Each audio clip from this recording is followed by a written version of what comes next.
What's up everybody, and welcome to episode 12 of my State of Xbox Game Studios series. Like episode 11 with Roundhouse Studios, we're once again going to be delving into one of the lesser known Bethesda developers. They're certainly not a name that comes to mind immediately when you think of Bethesda, especially compared to the heavyweights like id, Bethesda Game Studios, and Arkane. Unlike Roundhouse, however, who have their own insane history I recommend you check out, this developer is an under-the-radar powerhouse that's been stewarding a successful franchise for nearly a decade. This time, we're looking at ZeniMax Online Studios.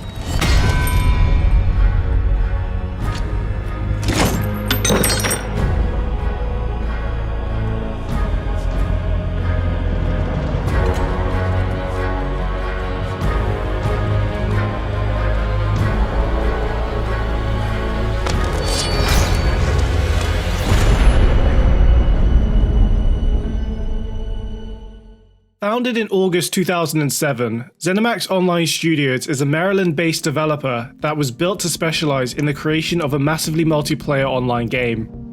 That's why Matt Furrer, an MMO game designer and veteran of Mythic Entertainment, has been there since inception and still runs the division 15 years later. It would then only be a few months later before we had an idea of what IP would be used for this MMO RPG, due to domain registration for ElderScrollsOnline.com becoming public knowledge in November 2007. However, it wouldn't be until May 2012 before we got official confirmation, along with news that the game would be set approximately a millennium before Elder Scrolls V Skyrim. The Elder Scrolls Online released in 2014, and like the main series, is set in Tamriel. The story indirectly connects to them too and is structured similarly, with two separate conflicts progressing at the same time, one regarding the world and one for supreme power in Tamriel. The opening also continues another Elder Scrolls tradition of beginning the game as a prisoner. Gameplay is naturally open world with a mixture of quests, random events and free roaming exploration. And while there is no option for an offline mode, there is tons of content for online solo play. From the Khajiit territory of Elsewhere to Morrowind, the home of the Dark Elves. From frozen Skyrim in the north to the endless swamps of Blackmarsh, adventure is everywhere. Are you ready to forge your own legend?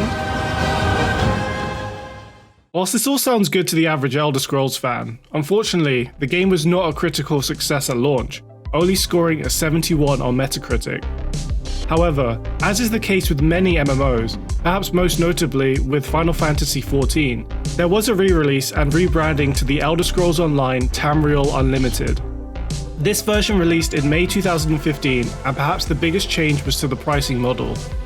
Originally, there was a fee to play the Elder Scrolls Online, where subscriptions could be purchased in 30, 90, and 180-day increments. For Tamriel Unlimited, this was cut in favour of just buying the game, which would now utilise microtransactions and an optional subscription called ESO Plus to help bring in revenue for the live service. ESO Plus grants access to all current and future DLC and a monthly allotment of 1,650 crowns, which could be used to buy vanity items and cosmetic mounts, but nothing that gives players a significant advantage over another. Again, like Final Fantasy XIV, but perhaps not quite to the same extent as that game truly is an anomaly in the industry, the re-release was better received, scoring an 80 on Metacritic. This re-release came to PS4 and Xbox One a few months later, and then upgraded to PS5/Series consoles in 2021. The game also continuously receives smaller scale DLC and big expansions every year, with the most recent being High Isle, which centers around an attempt by the three warring alliances to negotiate an end to the conflict in secret, while being plotted against by a group known as the Ascendant Order. I don't know what any of that means, as I'm not a fan of MMOs and therefore have never played ESO, but it does sound interesting. As of 2022, the Elder Scrolls Online is the only game that ZeniMax Online have ever released. They did announce a new entry in the classic Commander Keen series that was targeting mobile devices. However, the game was quietly cancelled sometime after its announcement in 2019. They did also provide some additional work on both Doom 2016 and Fallout 76. As they're not the primary studio for those games, it's hard to give too much credit or criticism for how those games turned out, as they're not the ones steering the ship. So now that we're up to date, how do they fit into Xbox's portfolio going forward? Unfortunately for Xbox fanboys who want to see PlayStation fall, the MMO roots prevent them from having a real impact. ESO is a very successful game.